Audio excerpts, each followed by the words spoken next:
Donald Trump promised before the elections, "I will end the war in Ukraine within 24 hours." But the war is still going on. It's already the fourth year, and there's no end in sight.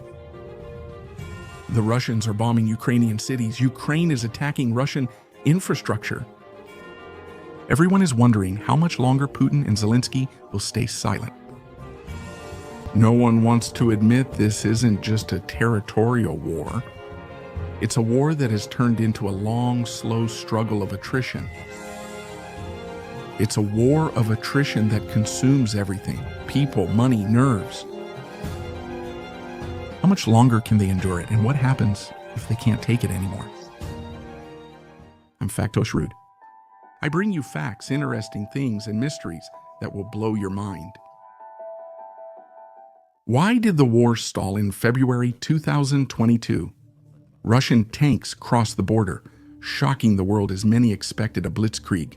Instead, reality set in. Russians took significant territory, but Kyiv held out as Ukrainians fought fiercely. The West began sending weapons like javelins, high-mobility artillery rocket system, and tanks.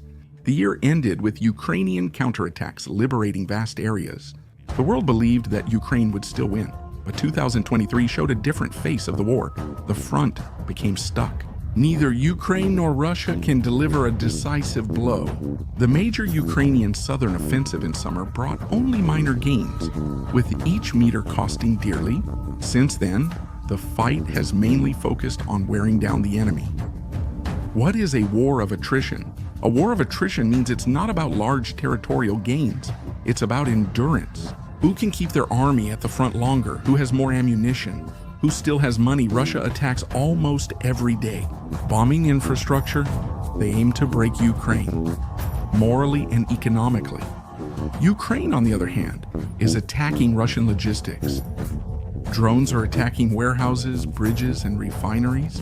It's a war where every week is counted in millions of dollars. One day of fighting on the front costs tens of millions. That's not all. This war consumes people. Brutal numbers from the front. The front line is more than 1,000 kilometers long. Places like Bakhmut, Avdiivka, and Marinka have become symbols of total exhaustion. Bakhmut was once Ukrainian, then Russian. Now the fighting is for the villages around it. In Avdiivka, Russian units attacked for months before they captured it. Every meter of territory costs dozens of lives.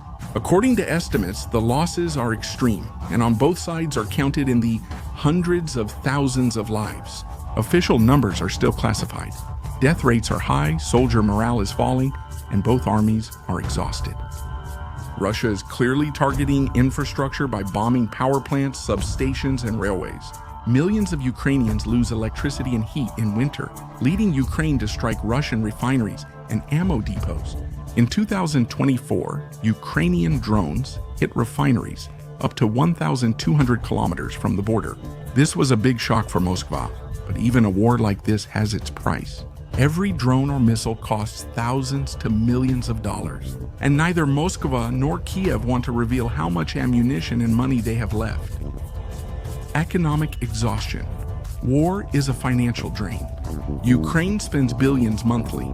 Ukraine's economy fell 30% in the war's first year, with funds going to the army, social aid, or infrastructure repairs. Without help from the West, it would have collapsed. The United States and the European Union have already sent tens of billions of dollars. But the West is starting to get tired? In America, the topic of Ukraine is increasingly becoming a political issue. Some Republicans claim that Ukraine has already received enough. Protests are rising in Europe due to inflation and higher energy costs. The situation in Russia is different. The economy is officially growing there, but only because the state is investing billions in the arms industry. But the real problems are hidden. Russia lacks modern technologies. Many Western companies have left, inflation and interest rates are rising, and the economy is nearly stagnant. Russia is depleting its billion-dollar national wealth fund, which it had built up from years of oil and gas savings. During the war, the state used it to cover budget gaps and military expenses. Without this money, the Russian economy could quickly deteriorate. Putin claims that Russia will manage everything, but even there, funds are low. Demographic trap. War is mainly about people, not just weapons. Before the war, Ukraine's population was around 41 million. Today, only about 29 to 31 million remain there, while millions have fled to Europe. Many men have died on the front lines, and Ukrainian soldiers' average age is increasing. Some commanders report being 40 to 45 years old. Russia has a bigger population, but faces issues too. Russia's population has declined for years. The war cost the country 100,000 years and thousands of young men, and another 10,000 have fled abroad. In 2022, after the mobilization was announced, about 700,000 men fled Russia. Putin remains silent about it. The reality is harsh. Both countries are slowly being drained. Psychological weariness. War destroys not only bodies, but also the mind. In Ukraine, fatigue is growing and depression is increasing. People face constant uncertainty with daily sirens, ongoing drone attacks, and exhausted soldiers. Many have been on the front for 2 years with little rest. Fatigue is rising in Russia. Despite propaganda saying all is going as planned, families actually don't want to send their sons to war. No one wants a war that has no end.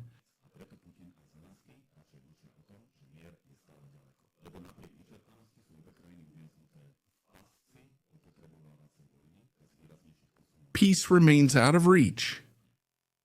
The video resumes soon. Please subscribe, like, and share. We'll continue in seconds. Factosh Rude isn't finished yet. International negotiations failed. Early in the war, peace briefly seemed possible. In March 2022, Ukrainian and Russian delegations met in Istanbul. They discussed Ukraine's neutrality and security guarantees, but lacked trust. Even then, Ukraine did not believe that Russia would keep its word, and Russia did not want to withdraw from the occupied territories. After the massacres in Bucha and Irpin, everything changed. The Ukrainians declined to continue talks. The recent talks appear farcical, with both sides mainly pretending to care about peace due to pressure from the United States and Donald Trump. There is such hatred between the two countries that any agreement seems almost impossible today. The role of the West. The West is vital for Ukraine. Since the war began, it has sent hundreds of billions in weapons, funds, and aid. The United States is the biggest donor, but even there, fatigue is growing. Some Republicans argue that the money should stay at home for Americans. Donald Trump claimed he would end the war within 24 hours. But after months, nothing has changed. Even Europe is starting to feel fatigue. People are struggling with inflation. People face high energy costs and farmer protests, while Ukraine fears weakening Western support. Western countries insist they won't abandon Ukraine, but how long can they maintain this support? Russia wants to show it can manage everything and is seeking new partners like China, North Korea, and Iran. Russian strategy. Vladimir Putin has his own plan. He knows that Ukraine cannot win the war on its own and that it depends on the West. That's why his strategy goes beyond the military. It's focused on long-term attrition. The longer the war lasts, the greater the fatigue in Europe, and the more politicians start talking about compromise. There may come a day when Ukraine is left alone. That's Putin's goal. He doesn't have to win militarily. It's enough for him if he lasts longer. Ukrainian strategy. Ukraine has no other option but to endure. President Zelensky knows that retreat would be political suicide. Admitting the loss of territory could weaken his support at home. That's why Ukraine still hopes for more weapons, missiles, and fighter jets. It is also trying to exhaust Russia by attacking logistics, warehouses, and oil refineries. Each successful attack shows the West that Ukraine can still strike and hasn't given up. The truth is, Ukraine is suffering, and no one knows how much longer it can last. The threat of a frozen war. There is another harsh truth that few people want to talk about. Even if the war stopped for practical reasons, out of exhaustion, it wouldn't necessarily mean peace. The front could, so to speak, freeze. It would be a line that stops moving significantly, but behind which gunfire would still be heard. Russia may retain the occupied territories, while Ukraine insists on reclaiming them. Although major offensives would end, the war would persist in a hybrid form. Drone attacks, sabotage, cyber attacks, or occasional shelling. It would constantly remind us that true peace hasn't arrived yet, which everyone fears. It would mean Ukraine and Russia remain at war for many more years. Maybe quieter and less intense, but still deadly. And the world might stop looking in this direction, because a war that just drags on no longer attracts newspaper headlines. That would be the most dangerous trap, a never-ending war. It just quiets down, but it will still smolder there. How much longer? Many hesitate to ask aloud. How much longer will this war continue? The generals say it could be 2, 5, or more years. Experts warn Ukraine can't survive without Western funds. Politicians in Europe are afraid to tell their voters that the war will cost billions more. And Putin acts like he has time. He claims that Russia can endure everything. But even there, time is running out relentlessly. Each fallen soldier and destroyed factory weaken the country's ability to fight. Peace is still nowhere in sight, and there is a risk that this war of attrition will turn into a conflict that lasts an entire decade.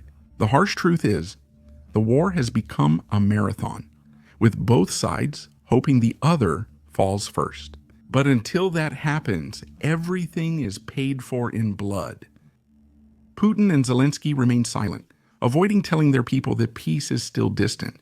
The war is no longer just about tanks. It's a war about the economy, about political will, and about human souls. The world is asking how much longer they can endure, but no one knows the answer yet. And so the war continues.